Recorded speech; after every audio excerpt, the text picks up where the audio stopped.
Bayangkan, hanya karena satu kata sayang, hidup seorang gadis miskin hampir hancur seketika.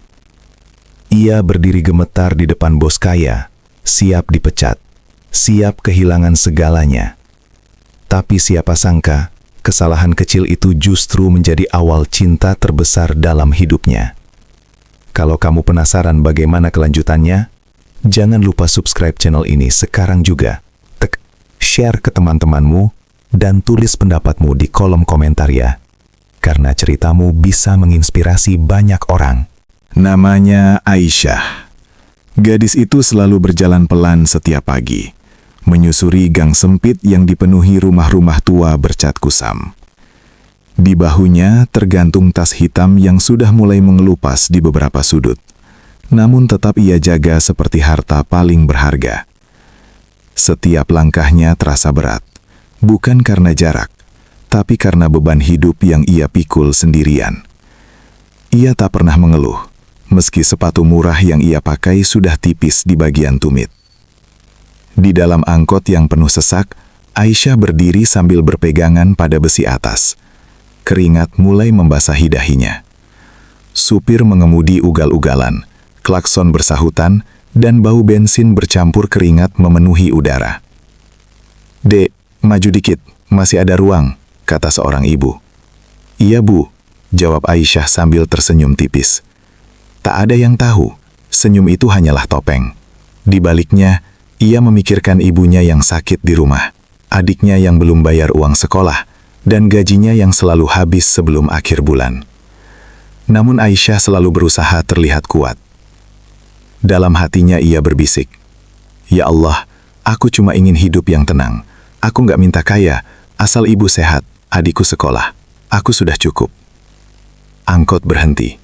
Aisyah turun, merapikan jilbabnya yang sedikit bergeser. Di depan matanya berdiri gedung tinggi menjulang, tempat ia bekerja. Bangunan megah itu kontras dengan kehidupannya yang sederhana. Tapi ia tak pernah malu. Baginya, setiap langkah menuju kantor adalah bukti bahwa ia masih berjuang. Aisyah bekerja sebagai staf administrasi di perusahaan besar itu sudah hampir 2 tahun. Tugasnya sederhana, mengarsip, mengetik, dan membantu keperluan kantor. Tapi suasana di tempat itu tak pernah sederhana. Semua orang berjalan cepat, wajah serius, seolah tak ada waktu untuk sekedar tersenyum. Bosnya terkenal di seluruh kantor. Namanya Arman, CEO muda, kaya raya, dan tampan. Namun, dingin seperti es. Tatapannya tajam, suaranya tegas, dan jarang tersenyum. Sekali ia lewat, semua karyawan otomatis berdiri tegak. "Pak Arman datang," bisik seseorang. Semua langsung sibuk pura-pura bekerja. Aisyah pun ikut menunduk, menatap layar komputer meski jari-jarinya gemetar. Dalam hati ia berdoa, "Ya Allah, jangan sampai aku bikin salah hari ini." Ia pernah melihat temannya dimarahi karena salah ketik satu huruf saja. Sejak itu, Aisyah semakin takut berbuat kesalahan. Suatu hari, temannya berbisik, "Si bos itu dingin banget ya, gak pernah senyum." Aisyah hanya tersenyum kecil. "Iya, tapi mungkin memang begitu caranya memimpin." Padahal, dalam hatinya ia sendiri merasa takut. Bukan karena benci, tapi karena wibawa Arman terlalu besar bagi gadis sederhana sepertinya. Hari itu, suasana kantor sangat sibuk. Banyak laporan harus selesai sebelum jam makan siang. Aisyah mengetik cepat, matanya fokus ke layar. Ponselnya tergeletak di samping keyboard. Tiba-tiba, ponselnya bergetar. Aisyah melirik sekilas. Dalam pikirannya, pasti dia. Pacarnya memang biasa menelpon di jam itu. Mereka jarang bertemu karena kesibukan. Jadi telepon adalah satu-satunya cara mereka berbincang. Aisyah buru-buru mengangkat tanpa melihat nama. "Ya sayang, kenapa?" ucapnya lembut, sambil tetap mengetik. Begitu kata itu keluar dari mulutnya, detik berikutnya ia merasa suasana di sekeliling berubah. Suara ketikan berhenti. Semua orang menoleh. Aisyah baru sadar. Suara di seberang bukan suara pacarnya. "Aisyah?" Suara itu dingin. tegas, dan sangat familiar. Jantungnya seolah berhenti. Aisyah mengangkat wajahnya perlahan. Di depannya berdiri Arman, bosnya, dengan ponsel di tangan. Tatapannya lurus menembus mata Aisyah. "Sayang," ucap Arman pelan, mengulang kata itu. Wajah Aisyah langsung pucat. Tangannya gemetar hebat. Ponselnya hampir jatuh. "Ya Allah," gumamnya lirih. Seluruh kantor sunyi. Tak ada yang berani bicara. Hanya terdengar suara AC dan detak jam di dinding. Aisyah berdiri kaku. Kepalanya terasa kosong. Dalam pikirannya hanya satu. "Aku tamat. Aku pasti dipecat." Dengan suara terbata-bata, Aisyah berkata, "Maaf Pak, maaf. Saya salah. Saya kira pacar saya. Matanya mulai berkaca-kaca. Saya nggak sengaja, Pak. Saya minta maaf." Tubuhnya gemetar hebat. Ia menunduk dalam-dalam, seolah siap menerima hukuman apapun. Di belakangnya, rekan kerja mulai berbisik. "Waduh, berani banget dia. Pasti dipecat. Gila, panggil bos sayang." Aisyah mendengar semuanya. Dadanya sesak. Air matanya jatuh satu persatu. "Saya siap dipecat, Pak," ucapnya lirih sambil menangis. Namun, yang terjadi setelah itu benar-benar di luar dugaan siapapun. Suasana kantor terasa semakin mencekam. Semua mata tertuju pada Aisyah dan Pak Arman. Tak satu pun yang berani bernapas keras. Aisyah masih menunduk.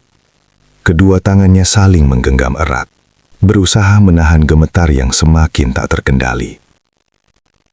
"Aku benar-benar bodoh," bisiknya dalam hati. "Kenapa aku nggak lihat nama penelepon tadi?"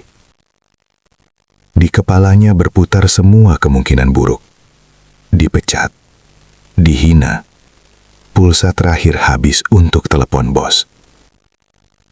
Aisyah teringat wajah ibunya di rumah. "Kalau aku kehilangan pekerjaan, bagaimana kami makan?" pikirnya sambil menelan ludah. Air mata kembali jatuh. "Aku mohon, Pak." Suaranya bergetar. "Saya kerja di sini karena butuh. Saya nggak punya siapa-siapa lagi." Arman masih berdiri mematung. Tatapannya tajam, tapi di balik itu ada sesuatu yang tak bisa dibaca Aisyah. Perlahan, Arman menarik nafas panjang. "Aisyah," panggilnya pelan. Aisyah mengangkat kepala sedikit. "Iya, Pak." "Kenapa kamu langsung berpikir akan dipecat?" tanyanya tenang. Aisyah terdiam. "Karena semua orang takut padamu, Pak." Ingin rasanya ia menjawab jujur, tapi ia hanya berkata, "Karena saya salah, Pak." Arman menatapnya dalam-dalam. Semua orang bisa salah. Kalimat itu membuat Aisyah terkejut. Itu pertama kalinya ia mendengar suara Arman terdengar lembut. Arman melangkah mendekat. Jantung Aisyah semakin berdegup kencang. "Tenang," kata Arman. "Saya tidak marah." Aisyah membelalak. "Beneran, Pak?" Arman mengangguk belan. "Beneran." Untuk sesaat, Aisyah merasa seperti bermimpi. Bos yang terkenal dingin itu tidak membentaknya, tidak mengusirnya.